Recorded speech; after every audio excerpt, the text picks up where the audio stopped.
জীবনটা যে কত কঠিন রে ভাই, একমাত্র প্রবাসীরাই জানে।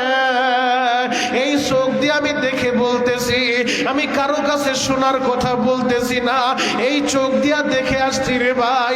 এই প্রবাসী ভাইরা কতটা কষ্ট করে।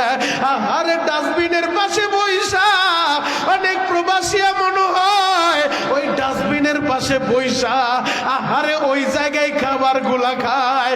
তারা ভালো যে কোনো রেস্টুরেন্টও যাইতে পারে না, কারণ যাদের বৈধ কাগজপত্র নাই, ওই হেরেমের ভিতরে গেলে দেখা যায়, মক্কা মদিনায় গেলে দেখা যায় আমার কত প্রবাসী ভাইরা খায়া না খায়া হেরেমের ভিতরে পড়ে থাকে। আর আমাদেরকে দেখলে, বাংলাদেশে আলেম ওলামা দেখলে দৌড়ায় সুইটা আসে, কারণ মনের কষ্ট। আলেম রে সারা কারে বলবে, আল্লাহর কাছে দোয়া করে, আর আলেম রে দেখলে দৌড়ায় আসে, চোখের পানি জড়ায় বলে হুজুর আল্লাহর কাছে আপনি একটু আমার জন্য দোয়া কইরেন।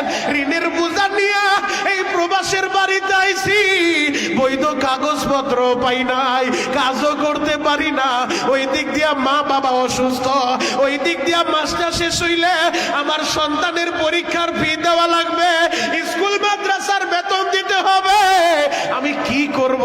অনেক প্রবাসী কষ্ট সইতে না পাইরা মাঝে মধ্যে কি দেখো না রে ভাই আত্মহত্যাও করে।